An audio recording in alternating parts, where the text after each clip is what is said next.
व्रजपति विहाराब्धिषु सदा प्रिया गोपी भर्तो स्फुरतु सततं वल्लभ इति प्रथावत्यस्माकं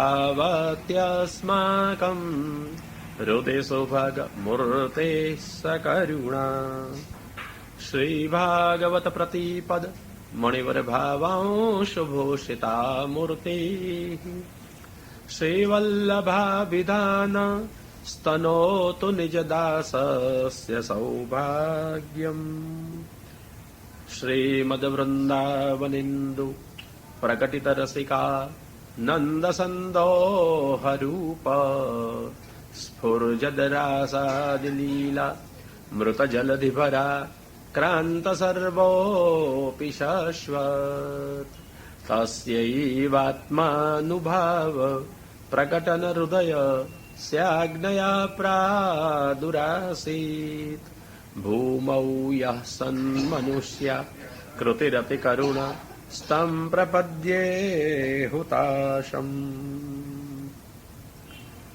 श्रीकृष्णं परमानन्दं दशलीलायुतं सदा सर्वभक्तसमुद्धारे विस्फुरन्तं परं नुमः श्रीमद्भागवतं नौमि यस्यैकस्य प्रसादतः अज्ञातानपि जानाति सर्वः सर्वागमन् इह बुद्धिप्रेरक कृष्णस्य पादपद्मं प्रसीदतु ध्यानासमर्थ जीवानाम् अस्माकं सर्वदा स्वतः वन्दे नन्दव्रजस्त्रीणां पादरेणुमभीक्ष्णशः यासां हरिकथोद्गीतं पुनाति भुवनत्रयं श्री गोवर्धन नाथ की जय श्री आचार्य जी श्री महाप्रभु जी की जय श्री गोसाई जी परम दयाल की जय श्याम सुंदर श्री यमुने महारानी जी की जय श्री बाल कृष्ण लाल की। आपके दुबई में जय बोलने का निषेध है, कानून है ऐसा कुछ कि जय नहीं बोली जाए अपने ठाकुर जी की? नहीं, आप लोग ने बोला नहीं इसलिए मेरे को लगा कि शायद ऐसा कोई कानून होगा और आप कानून परस्त लोगों को ये निभाना ही होगा। श्री गोवर्धन अरे जहां पर भी अपन हो निर्भयता से अपने प्रभु के नाम हम उच्चार कर सकते हैं, अपने प्रभु का जयकार हम कर सकते हैं। आप हिचकाते नहीं है, परंतु आपको बोलने की आदत नहीं है, ऐसा है? कोई जय नहीं बुलाते आपके वहां? हाँ, तो बोलते नहीं है, ऐसा है? श्री गोवर्धन अच्छा,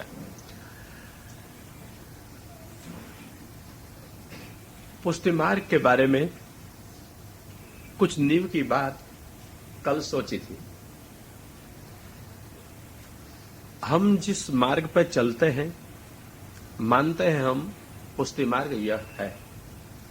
सचमुच पुष्टिस्तु भगवत धर्म, आचार्य जी की आज्ञा है, पुष्टि भगवत धर्म है। इसलिए जीवों का धर्म उसका नाम पुष्टि नहीं, भगवान का धर्म उसका नाम पुष्टि है। और पुष्टि मार्ग ये है जिस मार्ग पर चलकर भगवान अपने भक्त को प्राप्त हो, भगवान अपने भक्त को अपनी प्राप्ति करावे, यह है पुष्टि मार्ग।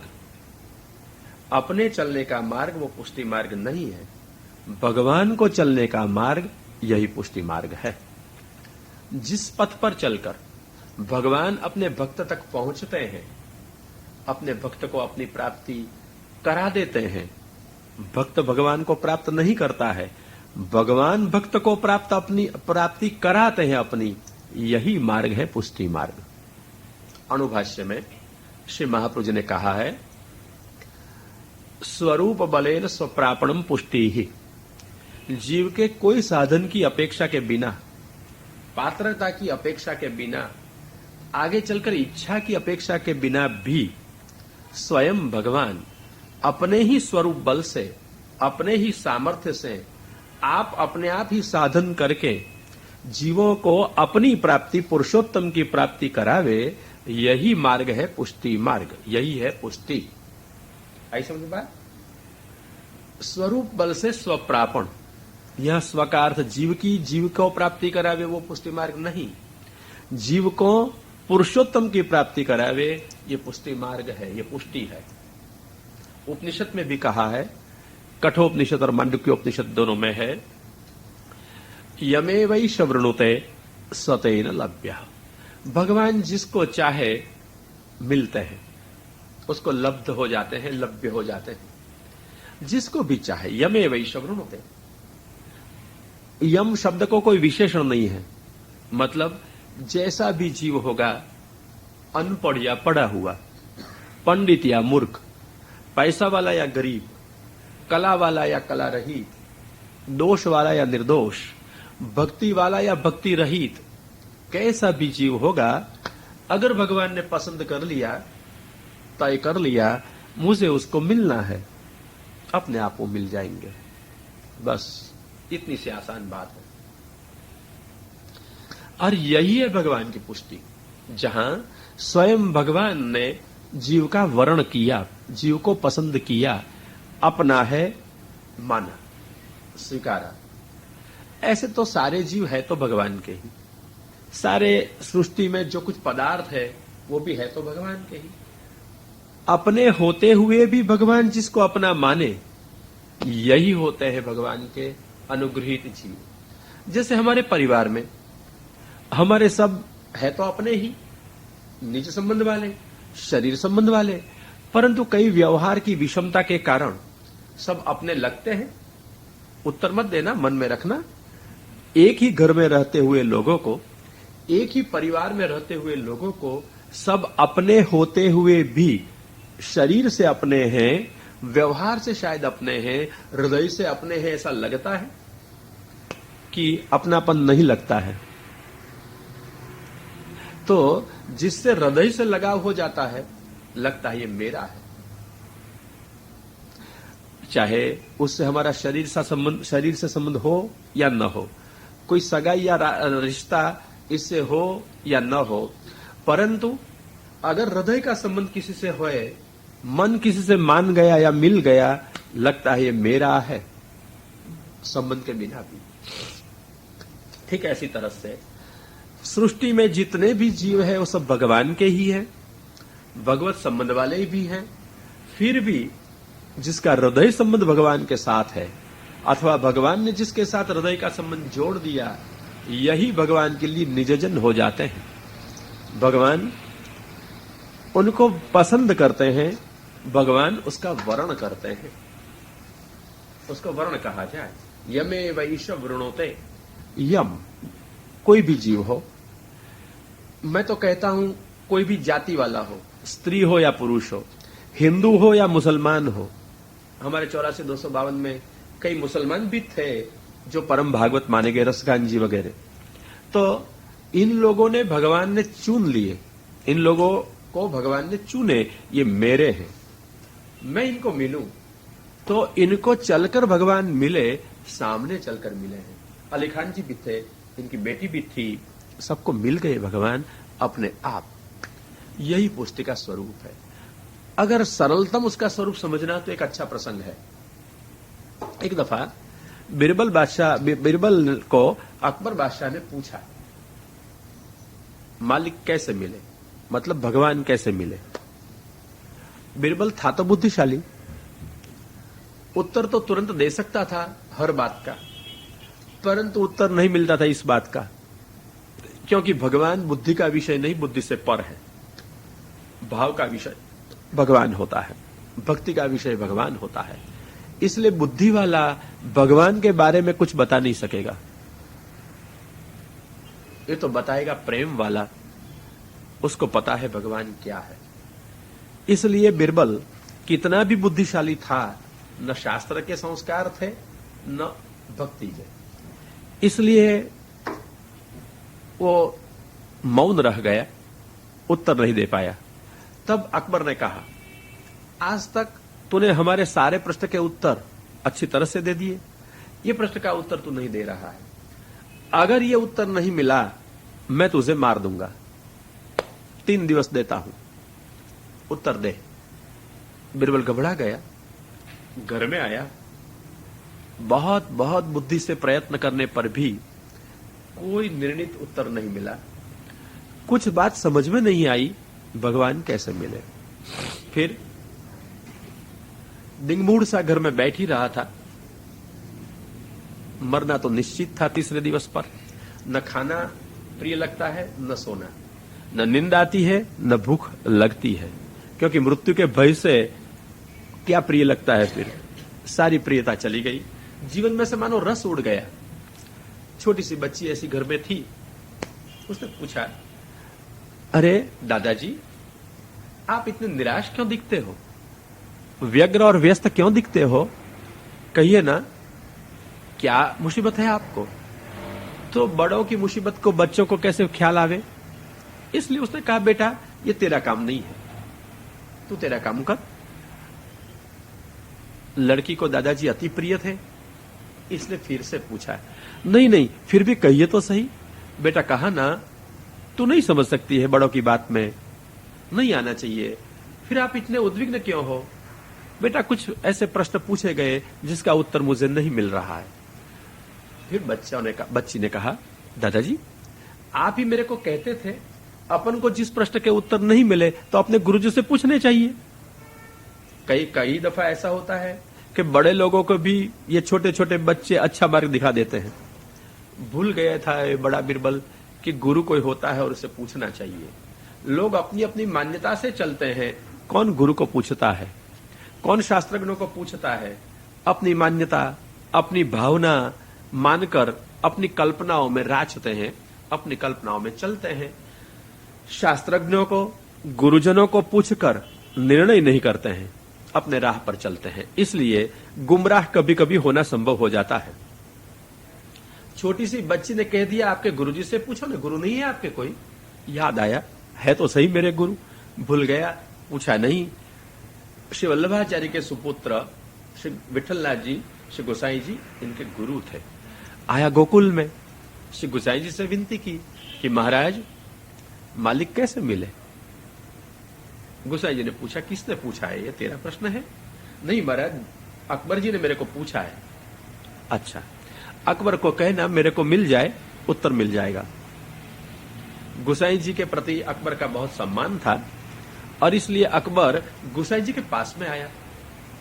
और आश्चर्य की बात है कि जब भी अकबर गोसाई जी के पास में आता था गोकुल में, तब उसके मोगल वेश में नहीं आता था, वो आता था हिंदू के वेश में और इसमें भी वैष्णव के वेश में। उसके कपाल में तिलक भी रहता था, कंठी भी पहनता था, ऐसी बंडी भी, ओ बगल बंडी भी पहनता था। और ऐसे चित्र आज भी उपलब्ध है। मार्सडन नामक एक अंग्रेज हो गया, इसने इतिहास लिखा है और उसमें ये अकबर का चित्र भी है कि जहां मुसलमान होते हुए भी उसने कौन सा वेश पहना है, हिंदू का, और उसमें भी वैष्णव का। आज हम लोग वैष्णव होते हुए भी वैष्णव का वेश पहनने में क्षोभ अनुभव करते हैं, संकोच अनुभव करते हैं, शर्म लगती है। वो बादशाह होते हुए भी, मोगल होते हुए भी, मुसलमान होते हुए भी उसको हिंदू का वेश अपनी जिज्ञासा तृप्ति के लिए पहनने में कोई संकोच, क्षोभ या शर्म नहीं लगी थी। आज हमको ये शर्म खा जा रही है, शर्म हमारा भक्षण कर रही है, इसलिए हम हमारे वेश से अलग हो गए और हमारे वैष्णव चिन्हों से भी अलग हो गए। कितने लोग हमेशा तिलक करते होंगे, कितने लोग कंठ में माला धरते होंगे, ब्रह्म संबंध के होते हुए भी प्रश्न है। परंतु अकबर को ऐसी शर्म नहीं लगी थी, क्षोभ नहीं हुआ था, जिज्ञासा तीव्र थी, पूर्ति करनी थी, इसलिए आया और गोसाई जी को प्रणाम किए। गोसाई जी ने पूछा, बादशाह जी क्यों पधारे। अकबर ने कहा, महाराज मालिक कैसे मिले, जिज्ञासा है। गोसाई जी ने तुरंत सरलता से कह दिया, आप मोकू जैसे मिले वैसे। अकबर ने सोचा था गंभीर गंभीर कोई उपाय बताएंगे, मंत्र जप तप यज्ञ स्वाध्याय संयम, ऐसा कोई बताएंगे उपाय, कर्म ज्ञान भक्ति का। गोसाई जी ने तो ऐसा कुछ नहीं कहा, बहुत सरल वार्ता कह दी, आप मोकू मिले ऐसी तरह से भगवान मिल जाए। अकबर ने पूछा, समझ में नहीं आई बात, आप समझाओगे? अकबर तो राजदरबार में बैठता है, और जो राजदरबार में जाए, सभा में जाए, वो बड़ा चतुर रहता है। चातुर्य बढ़ता है 5 रीतों से। एक, पंडित समागम से भी चतुराई आती है। एक, बहुत ग्रंथ देखने से भी चतुराई आती है। एक, राजसभा में या पंडित सभा में जाने से भी चतुराई आती है। एक, वारांगना के संग करने से भी चतुराई आती है। ये सारी चतुराई के उपाय होते हैं, और अकबर अनभिज्ञ नहीं था, सर्व उपाय करने वाला था, चतुर था। चतुर होने पर भी वो समझ नहीं सका कि ये कैसे प्राप्त हो सकते हैं भगवान, जैसे आप मोकू मिले। संभव है कभी कभी सरल बात भी अति कठिन हो जाती है, समझ में नहीं आती है, समझ में नहीं आती है। एक भारी वैज्ञानिक था, नाम शायद आपने सुना होगा, न्यूटन, जिसने गुरुत्वाकर्षण के सिद्धांत की खोज की, ऐसा कहा जाता है। वो अपने बगीचे में बैठा था, ऊपर से एक सेव का फल नीचे गिरा, सफरजन, सेव बोलते हो ना आप लोग, क्या बोलते हो? एक सेव का फल नीचे गिरा। अपन को तो ये देखने से कोई विचार नहीं आता है, रोज की घटना है, कभी देख लेते हैं, ऊपर से गिरते हुए पदार्थ नीचे ही आते हैं, स्वाभाविकता से हम स्वीकार कर लेते हैं। परंतु जो तीक्ष्ण बुद्धि वाले होते हैं, जो संशोधक बुद्धि वाले होते हैं, जिसको कुछ उत्तम वस्तु प्राप्त करनी होती है, ये स्वाभाविकता से वस्तु का स्वीकार नहीं करते हैं, ये छानबीन करते हैं, तर्क वितर्क भी करते हैं, प्रमाण भी मांगते हैं। तो प्रमाण मांगना ये तो एक स्वस्थ परंपरा है।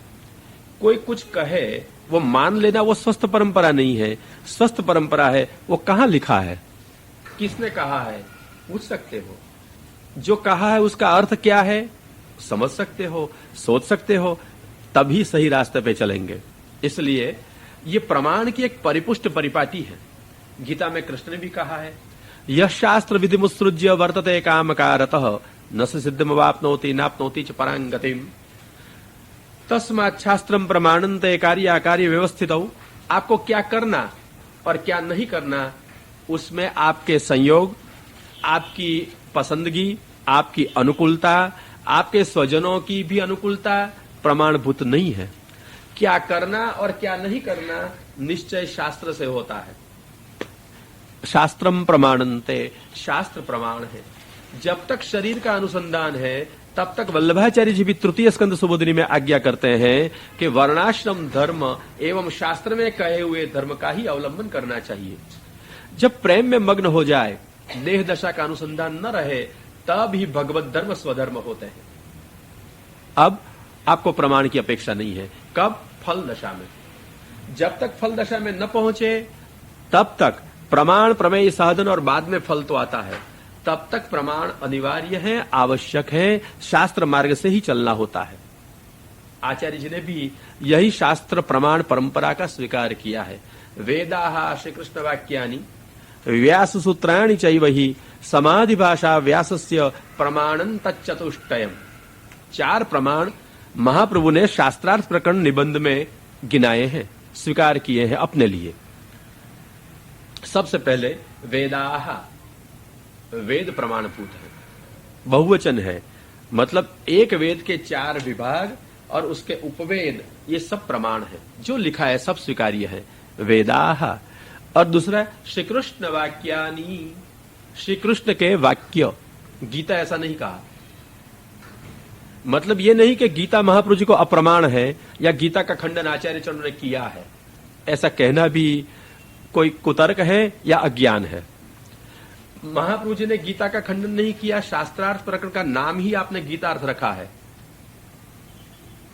और यही शास्त्रार्थ प्रकरण में आप आज्ञा करते हैं श्री कृष्ण वाक्यानि। तो गीता क्यों नहीं कहा?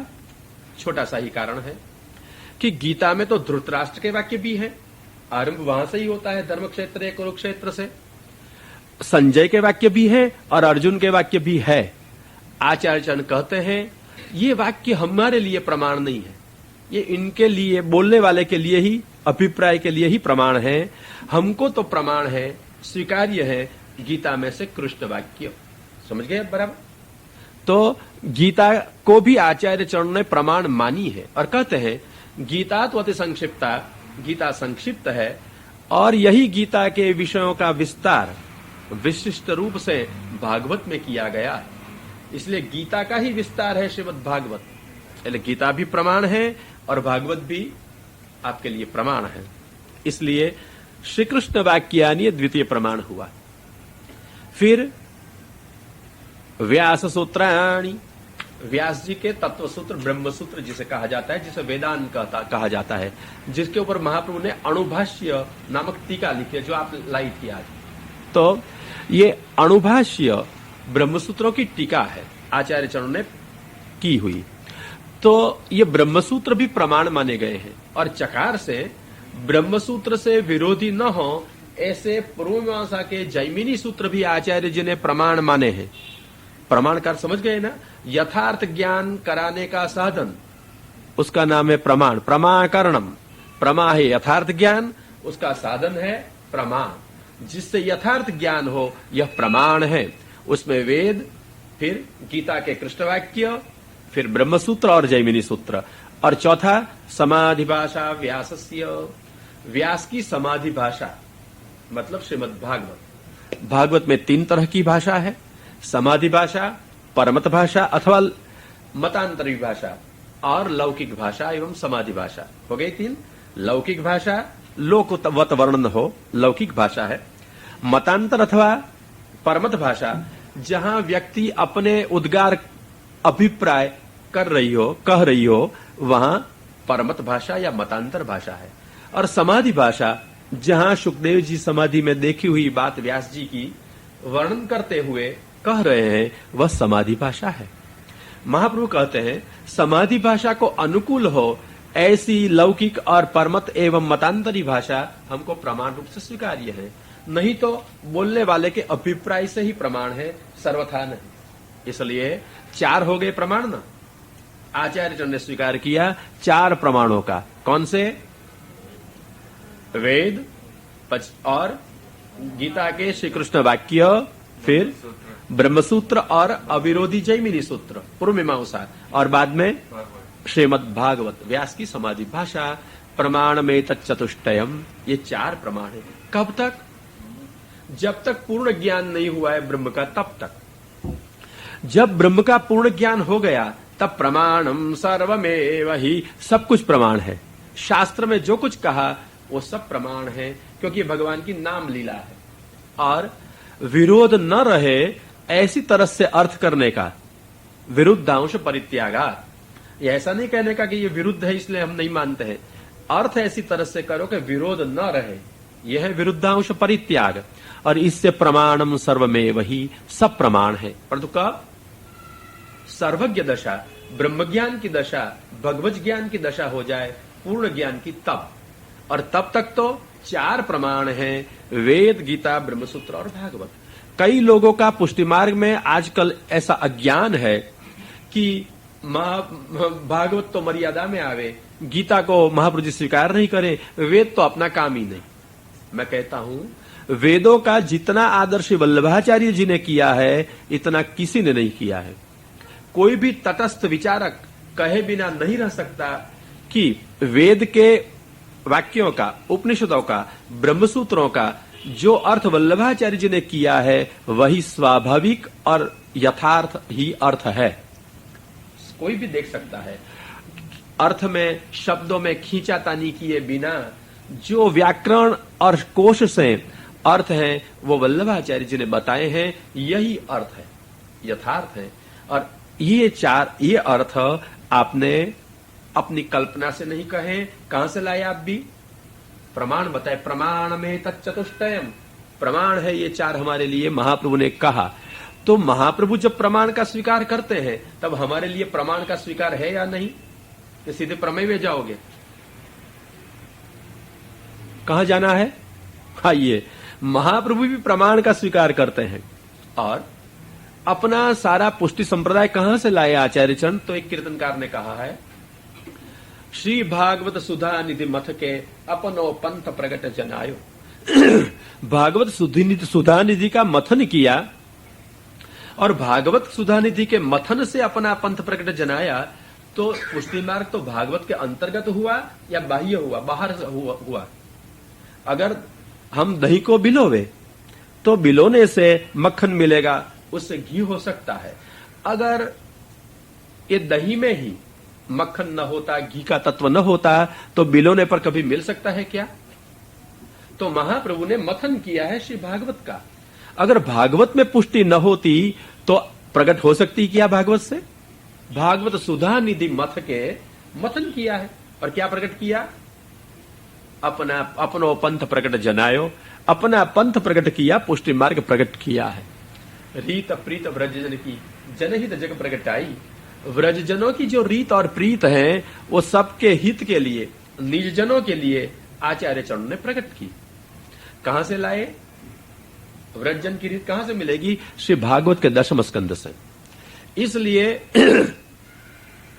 पुष्टि मार्ग की नींव है श्रीमद् भागवत, और भागवत का मूल है गीता जी। गीता जी है वेद का सार। इसलिए आचार्य चरण करते हैं हमारे लिए ये 4 वाक्य प्रमाण हैं।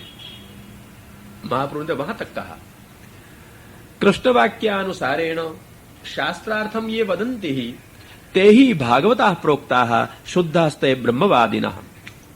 भगवद वाक्य के अनुसार, मतलब कृष्ण वाक्य के अनुसार, मतलब गीता के अनुसार जो शास्त्रार्थ कहते हैं, ये शुद्ध भागवत हैं, ये शुद्ध ब्रह्मवादी हैं, ये भगवत भक्त हैं। गीता से विपरीत आचार्य चरण ने कुछ नहीं कहा है, भागवत से विपरीत कुछ नहीं कहा है, और गीता और भागवत से अलग भी कुछ नहीं कहा है। जो कहा है वो प्रस्थानों को नींव में रखकर कहा है। ये प्राचीन भारतीय परंपरा में वेद, गीता और ब्रह्मसूत्र 3 प्रस्थान कहे गए थे, विचारों की आरंभ की दशा।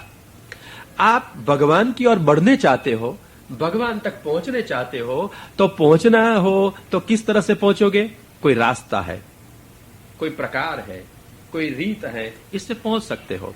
अभी घर में कुछ बात करते थे तो मैंने कहा मेरे को दुबई आना था, तो मैंने चाहा कि मेरे को दुबई प्लेन से नहीं जाना है। मैं नडियाद में था, सोच लूं कि मुझे प्लेन से नहीं जाना है, ट्रेन से नहीं जाना है, रोड से नहीं जाना है, कैसे जाऊंगा? ईमेल से नहीं जाना है और दरियाई रास्ते से नहीं आना है। तो फिर हाँ, मैंने सोचा हनुमान जी कूद गए थे और पूरा दरिया कूद के कहां पहुंच गए थे? लंका में, भारत से। तो मैं भी घर में बैठकर एक कूदका लगाऊं और कहां पहुंच जाऊं? तो मंजू ने कहा हॉस्पिटल में। दुबई तो नहीं पहुंचोगे, कहां पहुंच जाएंगे? हॉस्पिटल में पहुंच जाओगे। तो ठीक है, आज जो दुबई आने का तरीका सर्व सामान्य रूप से तय हुआ है, जो मार्ग सिद्ध है, यही मार्ग से मेरे को चलना या कूदका मारना? क्या करना होगा? मार्ग से चलना हो। अगर ट्रेन से भी आया जाता हो तो ट्रेन से, प्लेन से आया जाए तो प्लेन से, और रोड से आया जाए तो रोड से। जो निश्चित मार्ग है वहां चलना है, न कि कूदका भरना है। नहीं तो कूदका मारेंगे तो हॉस्पिटल में जाएंगे, दुबई नहीं पहुंचेंगे। ऐसी तरह से हमको भी अगर भगवान की दिशा में आगे बढ़ना हो तो यही प्रमाण के राह पर चलना होगा। जब तक देहानुसंधान है, जब तक हमारे प्रयत्नों की बात है, तब तक कौन से मार्ग पे चलना है? शास्त्र मार्ग पे, प्रमाण मार्ग पे। और यही प्रमाणों का स्वीकार भारतीय संस्कृति ने किया प्रस्थान त्रयी के रूप में। वेद, गीता और ब्रह्मसूत्र ये प्रस्थान त्रयी मानी गई है, जो भगवान की सच्ची दिशा, भगवान का राह जीव को बता रही है। आचार्य चरण ने गरिमा श्रीमद् भागवत की स्वीकार कर ली और कहा हमारे लिए चतुर्थ प्रस्थान है श्रीमद् भागवत। भागवत के अर्थ जो कुछ हो, यही गीता के अर्थ है, यही वेद के अर्थ है और यही ब्रह्मसूत्रों के अर्थ है। अगर आपको वेद के अर्थ में कोई संशय हो जाए तो आइए गीता को पूछिए, समाधान वहां से मिलेगा। अगर गीता एवं कृष्ण वाक्य इसमें आपको कुछ संदेह हो जाए, आइए पूछिए ब्रह्मसूत्र को, संदेह का समाधान हो जाएगा। अगर ब्रह्मसूत्र समझ में नहीं आवे और समाधान नहीं मिले, आइए श्रीमद् भागवत से है भगवान की लीला, मिल जाएगा सारे संशयों का समाधान। तो अंतिम समाधान करने वाला कौन सा शास्त्र हुआ? श्रीमद् भागवत। वेद का समाधान गीता से, गीता का समाधान ब्रह्मसूत्र से, और ब्रह्मसूत्रों का समाधान श्रीमद् भागवत से। यह है परम प्रमाण। वेदों का प्राथम्य है और भागवत का प्राधान्य है। वेद हमारे लिए केजी कक्षा में आवे, समझ गए? कैसी कक्षा में?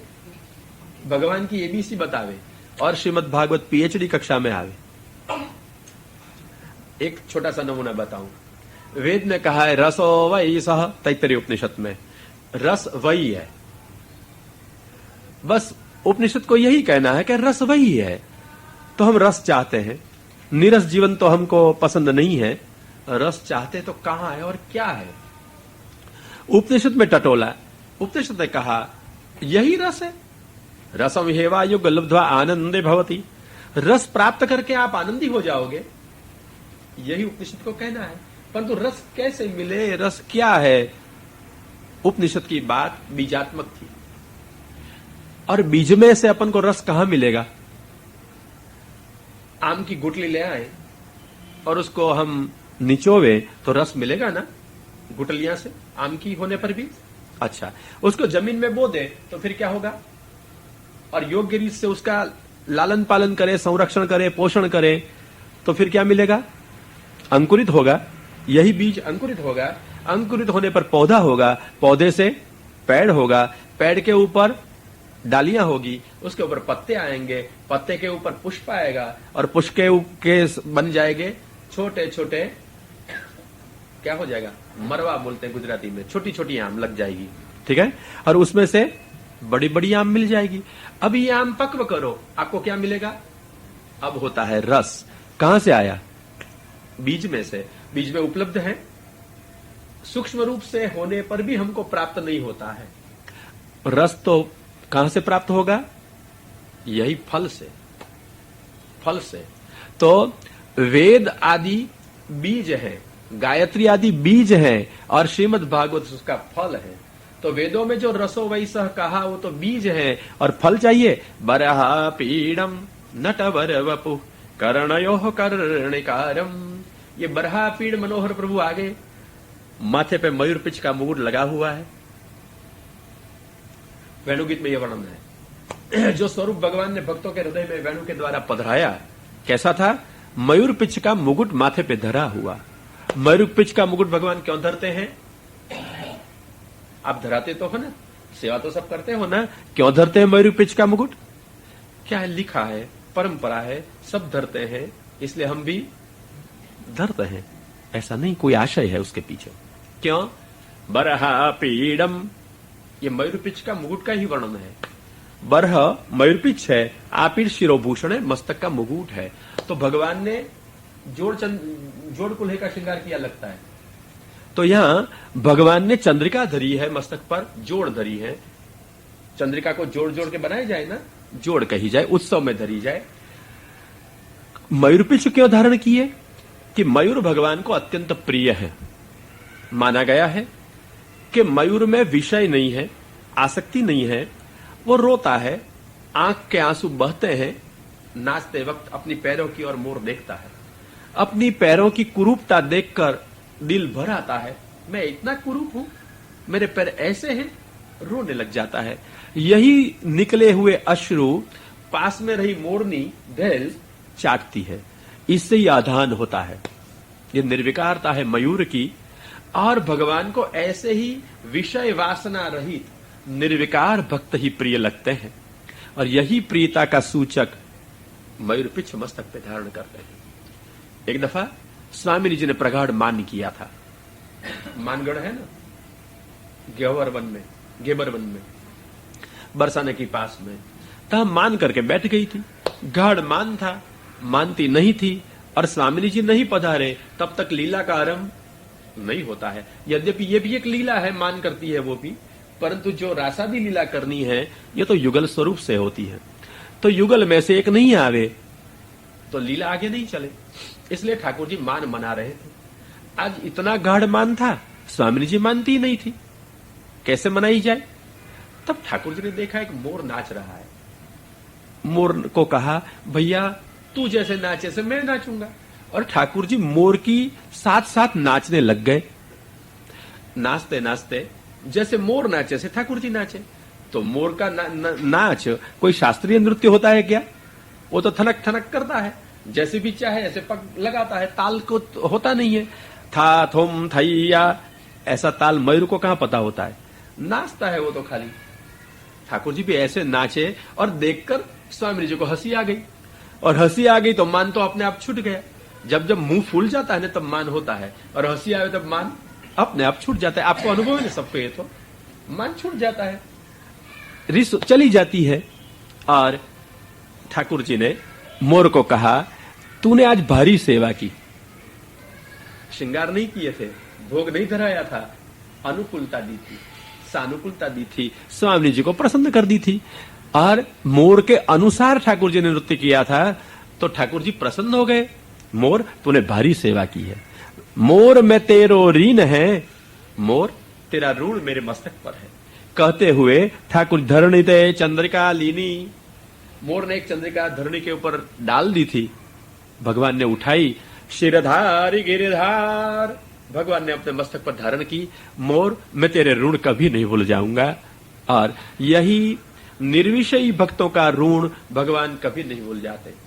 जो भक्तों की सेवा करते हैं, जो लीला में अनुकूल रहते हैं, जो अपने सुख का नहीं भगवान और भक्तों के सुख का विचार करते हैं, इनके ऊपर ये भगवान की प्रसन्नता हो जाती है। मस्तक पर धारण कर लेते हैं मयूर के पिच्छ को। मयूर पिच्छ तो होते हैं, मस्तक पर नहीं धारण करते, पीछे रखता है। मस्तक पर कब आते हैं? जब वो रसमत्त हो जाए, आकाश में बदल छा जाए, बारिश होने लगे, घन गर्जना करने लगे, दामिनी चमकने लगे विद्युत, और तब मोर रसमत्त हो जाता है, कला का विस्तार कर देता है। पीछे हुए उसके पिच्छ आगे आ जाते हैं और मस्तक पर यूं धारण कर देता है। यह है रसमत्त दशा। हमारे ठाकुर जी उपनिषद ने जिसको रस रूप से परिचय कराया, यही भागवत कहते हैं बरहा पीडम, ये रसमत्त है। उपनिषदों में जो बीज में रस होता है ऐसा सूक्ष्म था, और भागवत में फलात्मक है। श्रीमद् भागवत फल में तो रस सुलभ हो जाता है, यही फलात्मक रसात्मक भगवान यहां खेल रहे हैं, बरहा पीडम। तो उपनिषद में कही हुई बात स्पष्ट रूप से समझ में कहां से आती है? श्रीमद् भागवत से। इसलिए आचार्य जी कहते हैं भागवत चतुर्थ प्रस्थान है, यथार्थ ज्ञान कराता है, आवश्यकता है प्रमाणों की। इसलिए आचार्य जी ने कहा प्रमाण में तत्चतुष्टयम। अगर हमको भगवान को समझना है, भगवान से प्यार भी करना है, भगवान की पास में भी पहुंचना है, तो आइए यही प्रमाण के राह पर हम चले, प्रमाण के राह पर हम चले। प्रमेय तो भगवान का धर्म होता है, हमारा नहीं। भाव भावना भगवान जब दान करे तब होती है, कल्पना से राचने का नहीं होता है। इसलिए हमारे लिए यद्यपि हम वेद नहीं जानते हैं, प्रायः करके गीता नहीं जानते, ब्रह्मसूत्र को तो छूते ही प्रायः बहुत कम लोग हैं, और भागवत को भी वार्ता के रूप में समझते हैं, गाने बजाने के रूप में आज चलता है, शास्त्र के रूप में बहुत कम लोग समझते हैं। आचार्य चरणों ने भागवत समझाने के लिए मेरा अवतार है ऐसा कहकर गूढ़ार्थ प्रकट किए हैं, और गूढ़ार्थ 7 हैं, 4 तत्वार्थ निबंध में और 3 सुबोधिनी जी में। शास्त्रार्थ, स्कंधार्थ, प्रकरणार्थ और अध्यायार्थ, ये 4 अर्थ आपने तत्वार्थ निबंध में कहे हैं, और वाक्यार्थ, शब्दार्थ और अक्षरार्थ, ये 3 अर्थ आपने बताए हैं श्री सुबोधिनी जी में। और श्रीमुख से कहते हैं कि सुबोधिनी में जो अर्थ बताए गए तीनों दुर्बल अर्थ हैं, सबल अर्थ तो निबंध के हैं, और ये 4 अर्थ के अनुसार 3 अर्थ को समझे, मतलब निबंध के अनुसार सुबोधिनी को समझे, उसको ही यथार्थ भागवत की समझ होती है, उसको ही लीला का अवबोधन होता है। तो आइए, ये प्रमाण से होता है या प्रमेय से? हाँ, हम प्रमाण के राह पर चलेंगे, हम भागवत सुबोधिनी निबंध आदि पढ़ेंगे और कृपा से वो समझाएंगे, तो हमारे लिए प्रमाण है और भगवान के लिए प्रमेय है। ख्याल रखना, प्रमाण हमारे चलने के लिए प्रमाण है और भगवान के चलने के लिए प्रमेय है। तो हम ग्रंथ के दर्शन करें, सुने, समझे, पढ़े, और महाप्रभु जी ठाकुर जी कृपा करें, तो ये प्रमेय होता है। नहीं कि हम ये भागवत गीता ब्रह्मसूत्र आदि को छोड़ दें और मनमानी कल्पना करके बैठ जाए और हम मान लीजिए भगवन मार्ग है, ऐसा आचार्य चरणों का अभिप्राय नहीं ही है।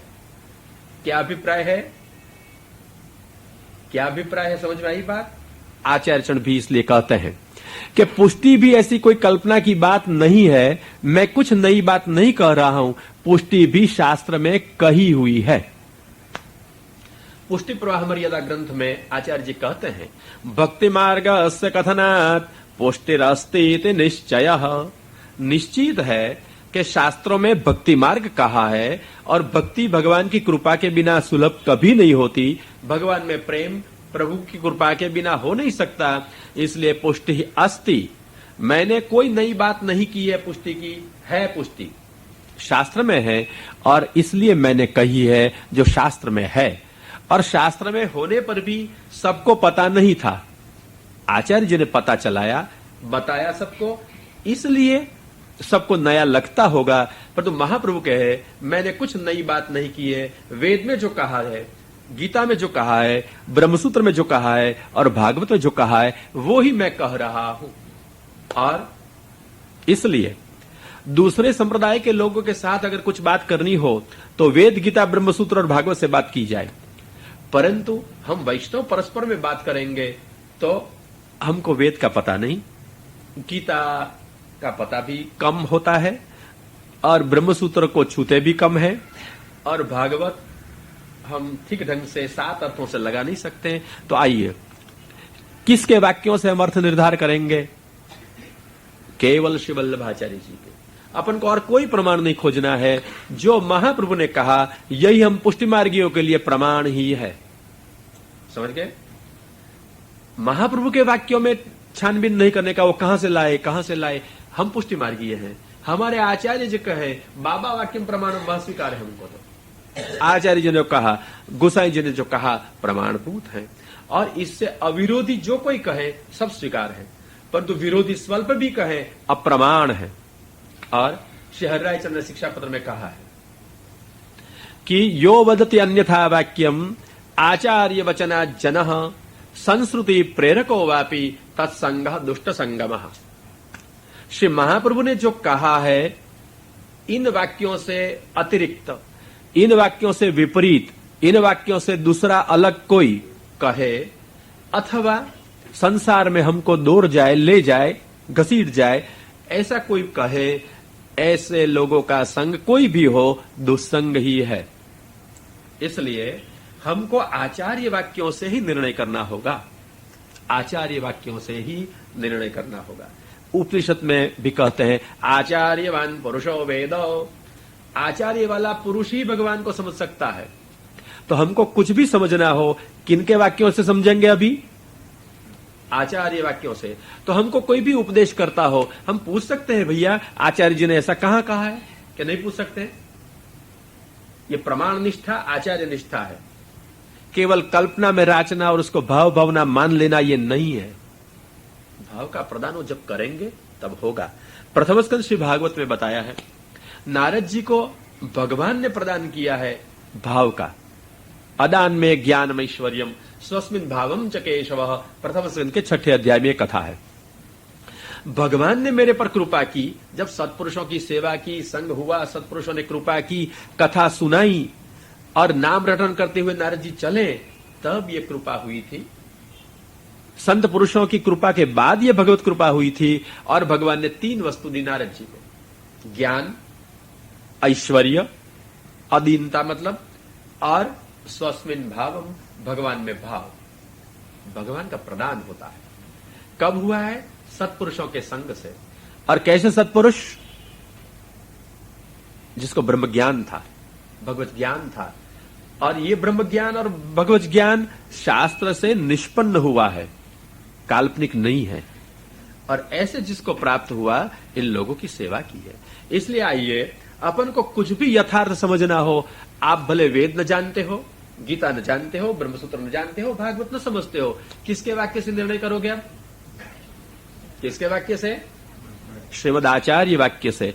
इसलिए कोई भी कुछ भी कहे, हम पूछ सकते हैं कि महाप्रभु ने ऐसा कहां कहा है? नहीं पूछ सकते। तो ये आचार्य निष्ठा है। हम आचार्य जी के राह पर चलेंगे, ये प्रमाण के रास्ते से चलेंगे, तो हम जरूर यथा अभिलषित स्थान को पहुंच जाएंगे। मेरे को दुबई आना है तो नडियाद से बंबई और बंबई से प्लेन में बैठूं तो दुबई आ सकता हूं, और नडियाद से कूद का मार दूं तो हॉस्पिटल में पहुंच जाता हूं। अब आपको हॉस्पिटल में पहुंचना है या दुबई पहुंचना है? मतलब आपको गलत राह पे चलना है या आचार्य जी के मार्ग पर चलकर हमारे रसात्मक भगवान का अनुभव करना है? क्या करना है? हॉस्पिटल समझ गई ना? इधर उधर भटक जाना, अपने मार्ग से गुमराह हो जाना, यह हॉस्पिटल में जाना है। यातना ही भोगनी पड़ती है बाद में। हाँ, खुद का मारती वक्त इसी क्षण तो आनंद आएगा, मैं कूद जाता हूं। ऐसी तरह से गलत भ्रांतियों में राजते वक्त तो आरंभ में आनंद आता है, हम ठीक कर रहे हैं, भावना में राजते हैं, पर तो हड्डियां भाग जाती हैं। तब पता चलता है कुछ गंवा बैठे हैं, गुमराह हो गए हैं। इसलिए राह पे चले। किसके वाक्यों से सोचेंगे अभी? आचार्य वचन। हम आचार्य वचनों को सोचें। इसलिए बिरबल कहां आया निर्णय करने के लिए? आचार्य के पास, गुरु के पास। महाराज कैसे भगवान मिले? अकबर कहां आया? आचार्य के पास। गोसाई जी आचार्य गुरु उसके पास आया, महाराज भगवान कैसे मिले? तब तो क्या कहा श्री गोसाई जी ने? जैसे तू मोको मिले ऐसे मिले। नहीं समझ सका, तब कहा अकबर बादशाह देखो, मैं अगर आपको मिलने को आऊं